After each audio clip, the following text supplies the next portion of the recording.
ఉపాధ్యాయుని ఉపాధ్యాయులకు నమస్కారం। ఈ రోజు మనం శిక్షక్ పుస్తికా కా అవలోకన్ గురించి తెలుసుకుందాం। శిక్షక్ పుస్తికా కా అవలోకన్లో కార్యసూచిలో ఇవ్వబడినటువంటి విషయాల గురించి తెలుసుకుందాం। शिक्षक पुस्तिका क्या है? शिक्षक पुस्तिका का उद्देश्य, शिक्षक पुस्तिका का लक्ष्य, शिक्षक पुस्तिका की शैक्षणिक दिनदर्शिका के साथ सामंजस्य, शिक्षक पुस्तिका का शिक्षण उद्देश्यों को स्तरानुसार वर्गीकरण, वीडियो के साथ सामंजस्य, शिक्षक पुस्तिका का लीप ऐप के साथ सामंजस्य, शिक्षक पुस्तिका का एनसीएफ और एनईपी मानकों के साथ सामंजस्य విషయాల గురించి తెలుసుకుందాం। శిక్షక్ పుస్తిక పాఠ్యాంశాలలో నిర్దేశించిన అభ్యాస ఫలితాలపై విద్యార్థులు పట్టు సాధించడానికి ఉపాధ్యాయులకు మార్గనిర్దేశం చేయడంలో సహాయపడటానికి రూపొందించబడిన ఒక సహాయక సాధనం। అదేవిధంగా ఇది ఉపాధ్యాయులకు వారి బోధన నైపుణ్యాలను మెరుగుపరుచుకోవడానికి అవసరమైన నైపుణ్యాలు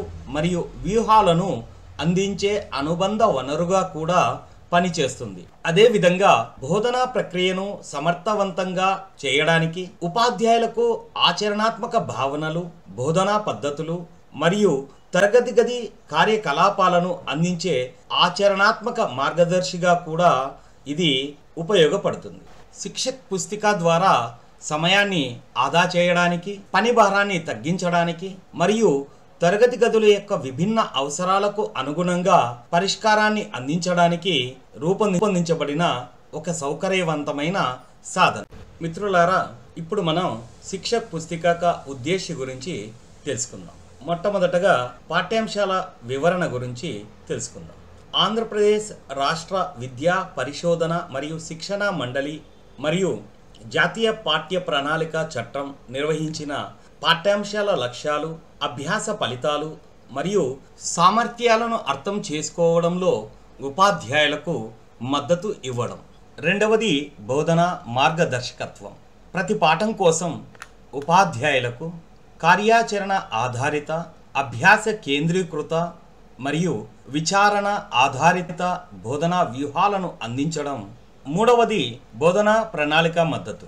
నమూనా పాఠ్య ప్రణాళికలు, సృజనాత్మక బోధన, అభ్యాస సామాగ్రి, ఆలోచనలు మరియు అంచనా వ్యూహాలను కూడా అందించడం। నాలుగవది వైవిధ్యభరితమైన బోధనకు మద్దతును ఇవ్వడం। ప్రత్యేక అవసరాలున్న పిల్లలు, మొదటి తరం అభ్యాసకులు మరియు సమ్మిళిత తరగతి గదులలో సహా విభిన్న అభ్యాసకుల అవసరాలను తీర్చడానికి ఆచరణాత్మక వ్యూహాలను సూచించడం ఈ పుస్తకం యొక్క ఉద్దేశ్యం। ఉపాధ్యాయుల హ్యాండ్బుక్ యొక్క లక్ష్యం ఏమిటి అంటే, సమర్థవంతమైన తరగతి గది బోధన కొరకు ఉపాధ్యాయులకు ఆధారాల ఆధారిత బోధనా పద్ధతులను పరిచయం చేయడం మరియు స్వీయ అంచనా సాధనాలను అందించడం ద్వారా వారి వృత్తిపరమైన అభివృద్ధిని ప్రోత్సహించడం। ముఖ్య అంశాలు: రెడీమేడ్ స్ట్రక్చర్డ్ పాఠ్య ప్రణాళికలు, పాఠ్య ప్రణాళికలను రూపొందించడానికి మార్గదర్శకాలు, టీచ్ టూల్తో అనుకూలమైనదిగా తయారు చేయడం, కార్యాచరణ ఆధారిత బోధన అభ్యాస ప్రక్రియ, తరగతి గది నిర్వహణ యొక్క అంశాలు, తరగతి గదికి తగిన బోధనా పద్ధతులు విద్యా క్యాలెండర్కు అనుగుణంగా ఉంటాయి, విమర్శనాత్మక ఆలోచన ప్రశ్నలు, ఆదర్శ మూల్యాంకనాలు మరియు విద్యార్థుల కార్యకలాపాలు, ఆన్లైన్ వనరులకు లింకులు మొదలగు అంశాలను సేకరణ చేసి ఈ పాఠ్యపుస్తకంలో ఉపాధ్యాయులకు ఉపయోగపడే విధంగా ఇవ్వడం జరిగినది। తదుపరి టీచర్ హ్యాండ్బుక్ యొక్క అకాడమిక్ క్యాలెండర్తో సమన్వయం గురించి తెలుసుకుందాం। పాఠశాల వారీగా బోధనా ప్రణాళిక, బోధన మరియు బోధనేతర కాలాల మ్యాపింగ్, నో బ్యాగ్ డే, దినోత్సవ కార్యకలాపాలు, ఉపాధ్యాయ వనరులపై సమాచారం, అదనపు వనరుల సమాచారం, క్లస్టర్ సమావేశాలపై సమాచారం, ఒక వారపు ప్రణాళికలు, ఈ విధంగా టీచర్ హ్యాండ్బుక్ యొక్క అకాడమిక్ క్యాలెండర్తో సమన్వయం చేయడం జరిగింది।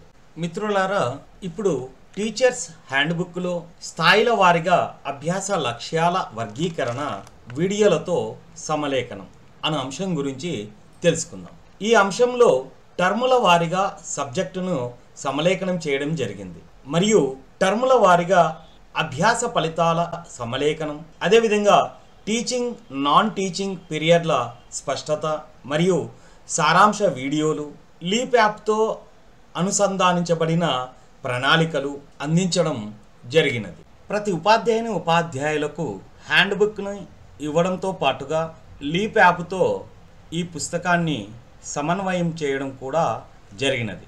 దీనివలన ఉపాధ్యాయులు హ్యాండ్బుక్ని చదువుకున్నప్పటికీ వారు ఈ యాప్ ద్వారా ప్రతి విషయాన్ని క్షుణ్ణంగా తెలుసుకోవచ్చు.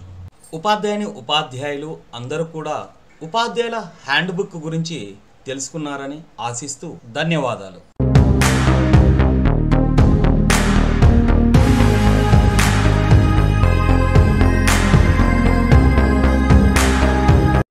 डॉक्टर रामधारी सिंह दिनकर से రచిత్ కన్ కా అధికారి.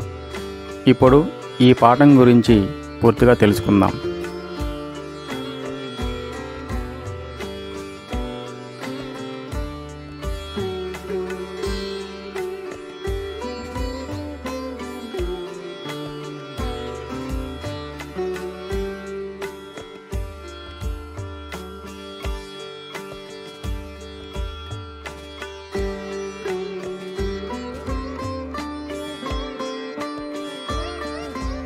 सुप्रभात बच्चों, आज की कक्षा पर सबका स्वागत है।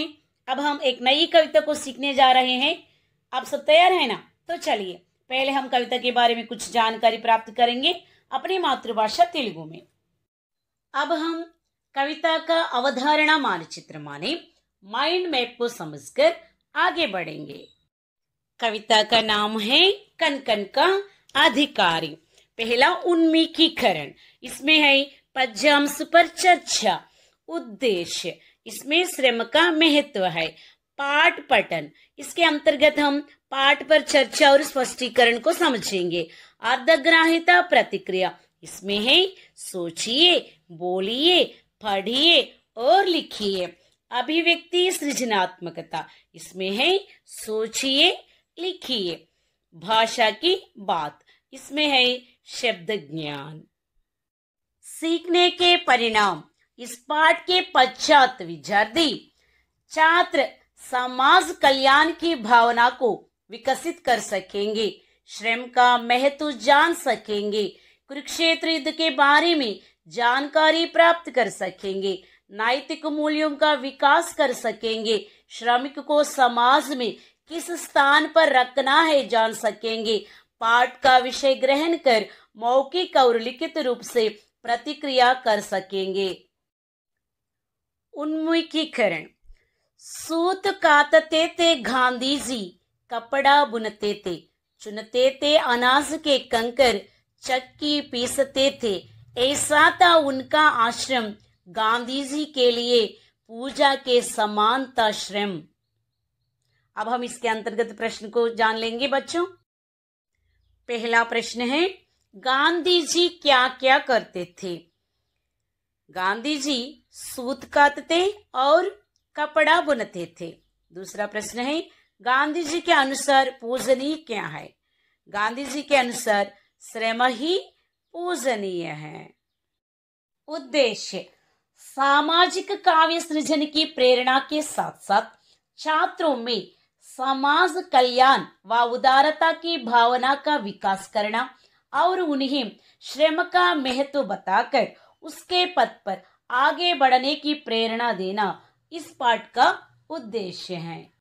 विषय प्रवेश, मेहनत ही सफलता की कुंजी है। मेहनत करने वाला व्यक्ति कभी नहीं हारता, वह हमेशा सफल होता है, क्योंकि काल्पनिक जगत को साकार रूप देने वाला वही है। इसके कन के पीछे उसी का श्रम है, इसलिए वही कन का अधिकारी है। कवि परिचय, डॉक्टर रामधारी सिंह दिनकर हिंदी के प्रसिद्ध कवियों में से एक हैं। उनका जन्म सन 1908 में बिहार के मुंगेर जिले के सिमरिया गांव में हुआ तथा निधन सन 1977 में हुआ। इन्हें हिंदी का राष्ट्र कवि भी कहा जाता है। उर्वशी कृति के लिए इन्हें ज्ञानपीठ पुरस्कार से सम्मानित किया गया। रेणुका कुरुक्षेत्र, रश्मिरति, परशुराम की प्रतीक्षा, रसवंती आदि इनकी प्रमुख रचनाएं हैं. ఖండ భారతావనిని అమ్మగా కొలిచే సంస్కృతి మనది. ఆ సంస్కృతిలో వేదాలు, ఉపనిషత్తులు, రామాయణ, మహాభారత కావ్యాలు కొలువై కాంతిని పెంపొందించాయి. ద్వాపర యుగంలో జరిగిన ఓ మహత్తర యుద్ధం కురుక్షేత్రం. కురుక్షేత్రం అనగానే యోధులంతా కలిసి యుద్ధం చేసిన క్షేత్రమని, ఆ యోధుల్లో మొదటివాడు భీష్మ పితామహుడన్నది జనమెరిగిన సత్యం. శాంతనుడు అనే రాజు మరియు గంగాదేవిలకు పుట్టిన అష్టమ పుత్రుడు దేవవ్రతుడు. గంగాదేవి వివాహ సమయంలో శాంతనుడికి ఒక షరతు పెడుతుంది. అదేమిటంటే, నేను నిన్ను వివాహమాడుతాను, కానీ మనకు పుట్టిన బిడ్డల పట్ల నేను ఏమి చేసినా మీరు తిరస్కరించకూడదు. అలా నన్ను మీరు తిరస్కరించిన సమయమున మిమ్మల్ని విడిచి వెళ్ళిపోతాను అంటుంది. శాంతనుడు ఆ మాటకు అంగీకరిస్తాడు. గంగాదేవి మొదటి పుట్టిన బిడ్డ మొదలుకుని 7వ బిడ్డ వరకు నదిలో పారవేస్తుంది. ఇచ్చిన మాట కోసం శాంతనుడు మారు పలకడు. 8వ బిడ్డను కూడా నదిలో వేయబోతుంటే శాంతనుడు అడ్డుకుంటాడు. దానితో గంగాదేవి బిడ్డను విడిచి వెళ్ళిపోతుంది. దేవవ్రతుడు గాంగేయుడుగా పిలువబడతాడు. సత్యవతి అనే స్త్రీతో తన తండ్రికి వివాహం చేస్తాడు. సత్యవతి తండ్రి తన కూతురికి పుట్టే బిడ్డ మాత్రమే రాజవ్వాలని షరతు పెడతాడు. ఆ షరతుకు దేవవ్రతుడు ఒప్పుకుని, జీవితంలో నేను వివాహమాడనని, రాజుగా సింహాసనాన్ని అధిష్ఠించనని భీష్మ ప్రతిజ్ఞ చేస్తాడు. నాటి నుండి దేవవ్రతుడు భీష్మునిగా ప్రసిద్ధి చెందుతాడు. శాంతనుడు, సత్యవతుల వంశక్రమంలో భాగంగా కౌరవులు, పాండవులు భీష్ముని మనవులుగా మన ముందుకు వస్తారు. వారిరువురికి ప్రేమానురాగాలతో పాటు విలువిద్యను కూడా నేర్పిస్తారు భీష్మ పితామహుడు. మహాభారతం యందలి కురుక్షేత్ర యుద్ధం కురువంశీయులైన పాండవులు మరియు కౌరవుల మధ్య జరిగిన భీకర ధర్మ పోరాటంగా చెప్పవచ్చు. ఈ పోరాటంలో చివరికి పాండవులు విజయాన్ని దక్కించుకున్నారు. అయినప్పటికీ మహావీరుడైన కర్ణుని మరణము మరియు అభిమన్యుని యొక్క అకాల మరణముతో ధర్మరాజు తీవ్ర కలత చెందుతాడు. కురుక్షేత్ర యుద్ధము తరువాత ధర్మరాజు తన బంధువుల మరణాలకు, యుద్ధంలో జరిగిన వినాశనానికి తీవ్ర దుఃఖంతో మరియు అపరాధ భావనతో బాధపడతాడు. ఒకానొక దశలో రాజ్య పరిత్యాగమే తన కలతను దూరం చేస్తుందని భావించి రాజ్యాన్ని పరిపాలించాలనే కోరికను వదులుకొని సన్యాసం స్వీకరించాలని భావిస్తాడు. ఆ దశలో వ్యాస మహర్షి, కృష్ణ భగవానుడు, నారద మునీంద్రులు మరియు సకల మహర్షులు ఆయనను పరామర్శించి తగు ధైర్యాన్ని మరియు రాజధర్మాన్ని బోధిస్తారు. అంతటా ఆ ధర్మరాజు అందరి సలహా మేరకు తన కలతను విడిచి పట్టాభిషిక్తుడవుతాడు.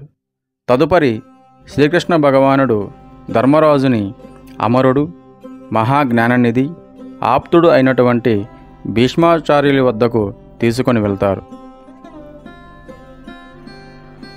కురుక్షేత్ర భూమి యందు శరతల్పముపై ఉన్నటువంటి ఆ గంగానందనుని దర్శించి ధర్మనందనుడు నమస్కరిస్తాడు.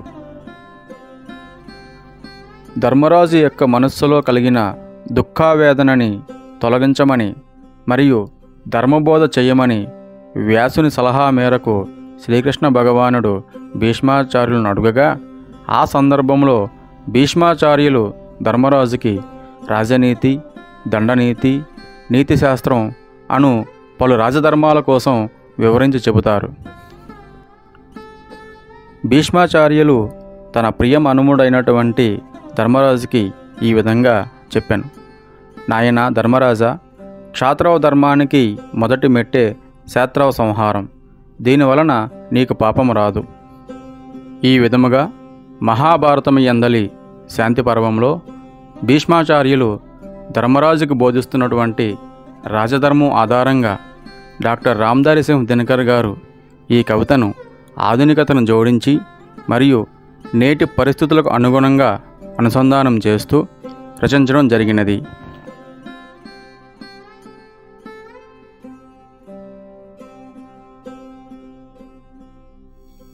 एक मनुज संचित करता है अर्थ पाप के बल से, और भोगता उसे दूसरा भाग्यवाद के छल से।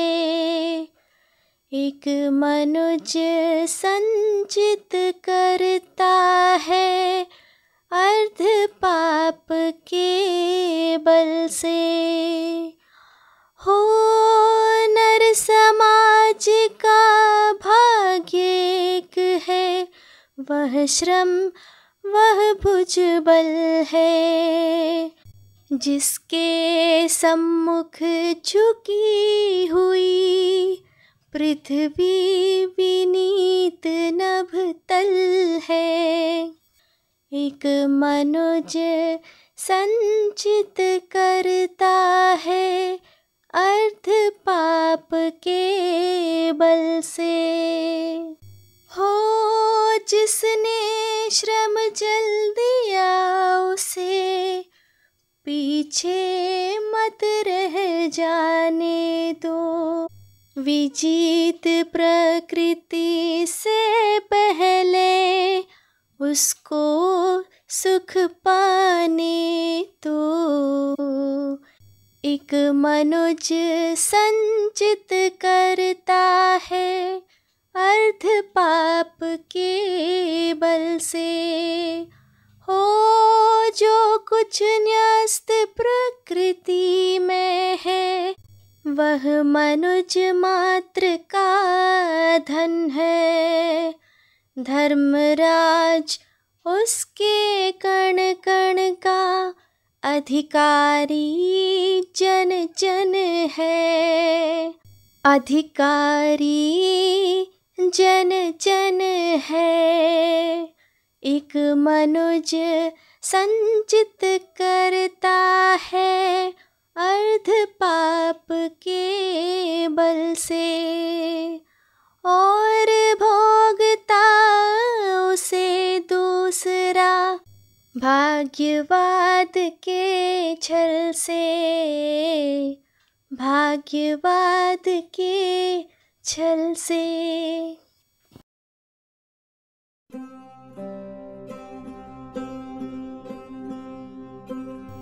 కనికనిక అధికారి డాక్టర్ రామ్ధారి సింగ్ దినకర్ గారి కవితకు మహాభారతం శాంతి పర్వంలోని భీష్ముడు ధర్మరాజు సంభాషణతో ఉన్న సంబంధాన్ని తెలుగులో వివరిస్తాను. డాక్టర్ రామ్ధారి సింగ్ దినకర్ గారు రాసిన ఈ కవిత శ్రమ యొక్క ప్రాముఖ్యతను తెలియజేస్తుంది. एक मनुज संचित करता है अर्थ पाप के बल से, और भोगता उसे दूसरा భాగ్యవాద కే ఛల్ సే. మొదటి చరణంలో కవి ఒక ముఖ్యమైన విషయాన్ని చెబుతున్నారు. కొందరు చెడు మార్గాలలో డబ్బు సంపాదిస్తారు, కానీ దాని ఫలితాన్ని మరొకరు అదృష్టం పేరుతో అనుభవిస్తారు. ఇది సమాజంలో జరిగే అన్యాయాన్ని సూచిస్తుంది. శాంతి పర్వం అనుసంధానం. ధనం సంపాదించడంలో మరియు ఉపయోగించడంలో ధర్మం యొక్క ప్రాముఖ్యతను భీష్ముడు పదే పదే నొక్కి చెబుతాడు. అన్యాయమైన పాలన మరియు వ్యక్తిగత ప్రవర్తనలో అధర్మానికి వ్యతిరేకంగా హెచ్చరిస్తాడు. అన్యాయంగా సంపాదించిన ధనం సంపాదించిన వారికే కాకుండా సమాజం మొత్తానికి ఎలా కష్టాలను తెస్తుందో వివరిస్తాడు. అదృష్టమనే మోసంతో మరొకరు అన్యాయమైన సంపదను అనుభవించడం అనేది వ్యవస్థాగత అన్యాయాన్ని సూచిస్తుంది.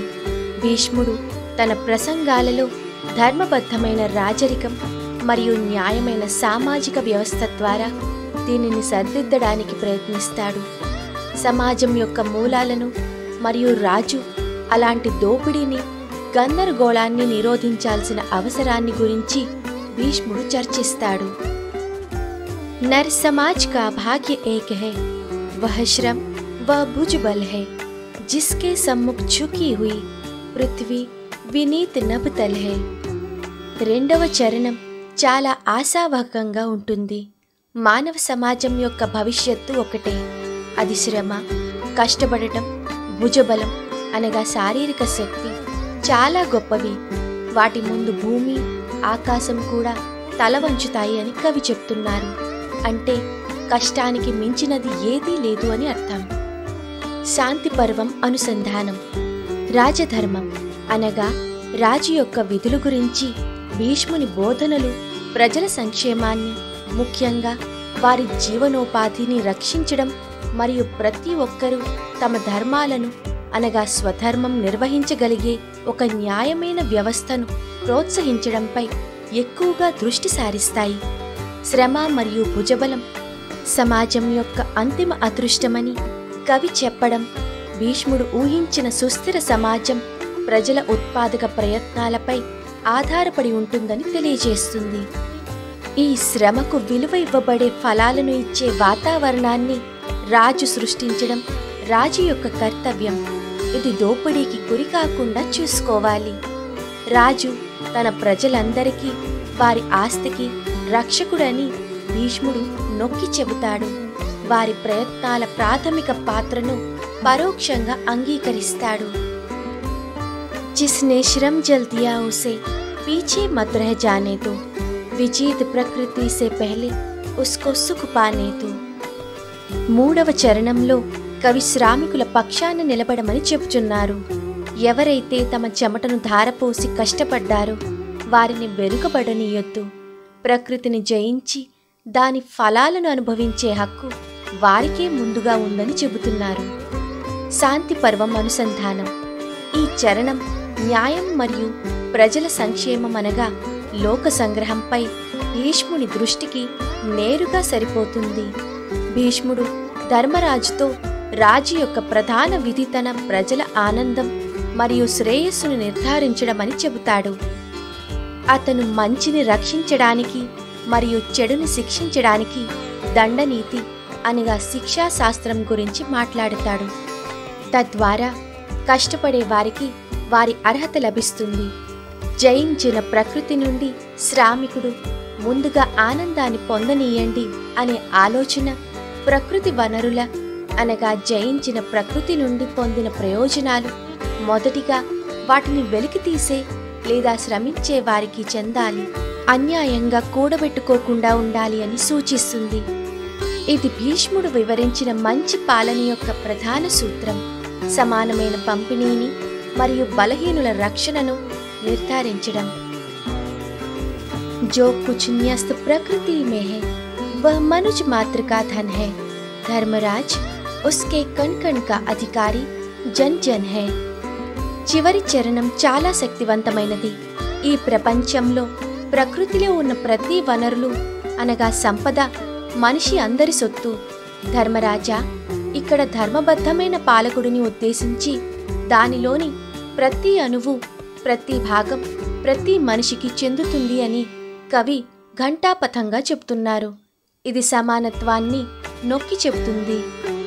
రామ్ధారీ సింగ్ దినకర్ గారు చెప్పిన ఈ 4వ చరణంలో భావాన్ని మహాభారతం యందలి శాంతి పర్వంలో భీష్మ పితామహులు ధర్మరాజుకి బోధించిన అమూల్యమైన మాటలతో అనుసంధానం చేసినచో ఇది బహుశా అత్యంత ప్రత్యక్షమైన మరియు శక్తివంతమైన అనుసంధానం. ధర్మరాజును ధర్మరాజా అని సంబోధిస్తూ భీష్ముడు చేసిన బోధనలు రాజు కేవలం రాజ్యంలోని సంపద మరియు వనరులకు సంరక్షకుడు మాత్రమేనని, అవి నిజంగా ప్రజలకు చెందినవని స్థిరంగా ప్రతిపాదిస్తాయి. రాజు తనను తాను ధనవంతుడని చేసుకోవడానికి కాకుండా రాజ్యం మరియు పౌరుల సంక్షేమం కోసం పన్నులు ఎలా వసూలు చేయాలి అని అతను చర్చిస్తాడు. సహజ సంపదలోని ప్రతి అణువు ప్రతి ఒక్కరికి చెందుతుంది అనే భావన ఆర్థిక సమానత్వం మరియు సామూహిక యాజమాన్యం యొక్క రాడికల్ అభివ్యక్తి. ఈ సూత్రం ఆదర్శప్రాయమైనప్పటికీ శాంతి పర్వంలో ధర్మబద్ధమైన పాలన యొక్క నైతిక చట్టాన్ని బలపరుస్తుంది. ధర్మరాజుకి సలహా ఇవ్వడంలో భీష్ముని అంతిమ లక్ష్యం ధర్మరాజ్యాన్ని అనగా ధర్మం ద్వారా పాలించబడే రాజ్యం స్థాపించడం. అక్కడ న్యాయం మరియు సమానత్వం ప్రబలంగా ఉంటాయి మరియు భూమిలోని వనరులు దాని నివాసులందరి శ్రేయస్సుకు ఉపయోగపడతాయి. డాక్టర్ రామ్దారి సింహ్ దినకర్ గారు రాసినటువంటి కన్ కా అధికారి అనే ఈ కవిత ద్వారా శ్రమ విలువను, కష్టపడే వారికి దక్కాల్సిన గౌరవాన్ని, అలాగే ప్రకృతి వనరులు అందరికీ సమానంగా చెందాలి అనే విషయాన్ని ఈ కవిత మనకు చాలా స్పష్టంగా నేర్పుతుంది. డాక్టర్ దినకర్ గారి కవిత ఆధునికమైనది అయినప్పటికీ సామాజిక న్యాయం, శ్రమ యొక్క గౌరవం మరియు సంపద యొక్క సమాన పంపిణీ వంటి కాలాతీత సూత్రాలను ప్రతిధ్వనిస్తుంది. ఇవి శాంతి పర్వంలో భీష్ముడు ధర్మరాజుకు చేసిన రాజధర్మం మరియు మోక్షధర్మం యొక్క విస్తృతమైన సూచనలకు కేంద్రంగా ఉన్నాయి. కవిత మరియు మహాభారతంలోని ఈ భాగం రెండూ ధర్మంపై ఆధారపడిన సమాజాన్ని సమర్థిస్తాయి. ఇక్కడ వ్యక్తుల కృషి గౌరవించబడుతుంది మరియు సహజ వనరులు కొందరికి మాత్రమే కాకుండా అందరి శ్రేయస్సుకు ఉపయోగపడతాయి అని ఈ కవిత ద్వారా కవి మనకి చెబుతున్నారు. ప్రియమైన విద్యార్థులారా, మీ భవిష్యత్తును మీ శ్రమతోనే నిర్మించుకోవాలని ఈ కవిత మనకు ప్రేరణ ఇస్తుంది. मेरे साथ शब्दार्थ संचित करना माने इकट्ठा करना, अर्थ धन दौलत, भोगना भुगतना, भाग्यवाद किस्मत को मानने का सिद्धांत, चल धोखा। करेंगे बच्चों, आइए मेरे साथ। शब्दार्थ नर मनुष्य आदमी, भाग्य नसीब, सम्मुख सामने, झुकना नमित होना, पृथ्वी धरती, विनीत विनयपूर्वक। बच्चों अब हम कविता का विश्लेषण करेंगे, आइए मेरे साथ। बच्चों बताइए पृथ्वी शब्द का पर्याय शब्द क्या है? पृथ्वी माने धरती, भूमि, वसुधा, उर्वी, वसुंधरा, धरित्री आदि हैं। मेरे साथ शब्दार्थ श्रमजल, श्वेत पसीना, पीछे, बाद, मत, नहीं, विजीत, विजय, प्रकृति, चराचर, संसार, पहले, अगले। आइए बच्चों अब हम पद का विश्लेषण करेंगे। अब बताइए श्रमजल शब्द का समास क्या है? श्रमजल, श्रमजल माने पसीना। इस शब्द श्रम का जल माने तत्पुरुष समास है। शब्दार्थ न्यस्त, रखा हुआ, धन, संपत्ति, कनकन, अनु, कर्मराज, युधिष्ठिर, अधिकार, हक पाने वाला, जन, लोग। अब हम इस पद का विश्लेषण करेंगे बच्चों। अब हम पाठांतर्गत प्रश्न को समझेंगे। पहला प्रश्न देखिए, नर समाज का भाग्य क्या है? नर समाज का भाग्य श्रम और भुजबल है। दूसरा प्रश्न है, कनकन का अधिकारी कौन है? श्रम करने वाला हर व्यक्ति कनकन का अधिकारी है। अर्धग्राह्यता प्रतिक्रिया। पहला प्रश्न देखिए, भाग्य और कर्म में आप किसे श्रेष्ठ मानते हैं, क्यों? भाग्य और कर्म में कर्म को श्रेष्ठ मानता हूं क्योंकि भाग्य चंचल है, यह आदमी को निकम्मा बना सकता है, परंतु कर्म से हम अपने सब इच्छित सुख पा सकते हैं, अपने भाग्य को बना सकते हैं, पूरे संसार को भी जीत सकते हैं। दूसरा प्रश्न, श्रम के बल पर हम क्या क्या हासिल कर सकते हैं? श्रम के बल पर हम धन संचित करके अपनी इच्छा के अनुसार उस धन से लाभ उठा सकते हैं। अपने श्रम और भुजबल द्वारा प्रकृति में छिपी हर वस्तु को प्राप्त कर सकते हैं। श्रम से हम सुख शांति से ओतप्रोत रहते हैं, समाज में मान सम्मान पाने का अधिकारी होते हैं, आखिर सृष्टि का प्रतिसृष्टि भी कर सकते हैं। इस प्रकार हम श्रम के बल पर संपत्ति, यश, जीवन यापन के आवश्यक सुख सुविधाएं, इज्जत, प्रकृति पर विजय आदि हासिल कर सकते हैं। अभिव्यक्ति सृजनात्मकता। कवि मेहनत करने वालों को सदा आगे रखने की बात क्यों कह रहे हैं? इस पृथ्वी की हर चीज पर मेहनत करने वालों का अधिकार है। सुख का अधिकारी मेहनत करने वाला ही होता है। श्रम ही मनुष्य का सच्चा भाग्य है। निस्वार्थ भाव से श्रम करने वालों को ही प्रकृति वशीभूत होती है। इसलिए कवि कहते हैं कि जिसने श्रम जल दिया उसे पीछे मत रहने दो। अब हम सारांश को सीखेंगे। भीष्म पितामह धर्मराज से कहते हैं कि एक मनुष्य पाप के बल से धन प्राप्त करता है और दूसरा भाग्य के सहारे उस धन को भोगता है। श्रम और भुजबल मानव समाज का एकमात्र आधार है। श्रम के सामने पृथ्वी झुक जाती है और आसमान भी विनीत हो जाता है। श्रम करने वाले को सुखों से वंचित नहीं करना चाहिए। जो पसीना बहाकर श्रम करता है उसे पीछे मत रहने दो, पहले उसे सुख पाने दो। वही सुख भोगने का सच्चा अधिकारी है। प्रकृति में जो भी वस्तु है वह सब मानवों का धन है। प्रकृति के प्रत्येक कण पर मानव का अधिकार है। श्रम से बढ़कर कोई मूल्यवान धन नहीं है। श्रम के द्वारा ही धन होता है। जो श्रम करता है उसे सुखों से वंचित नहीं करना चाहिए। श्रम करने वाले व्यक्ति को किसी प्रकार का अभाव नहीं रहता। श्रम करने वाला ही हर प्रकार की इज्जत सुख पाता है। अतः श्रम ही सबसे बड़ा धन है। कोष्टक में दी गई सूचना पढ़िए और उसके अनुसार कीजिए। पहला प्रश्न है, श्रम जल शब्द का अर्थ क्या है? स्वच्छ जल, पीने का पानी, पसीना, श्रम का जल। बताइए बच्चों, श्रम जल शब्द का अर्थ क्या है? हाँ, वेरी गुड, पसीना। सही उत्तर है ई।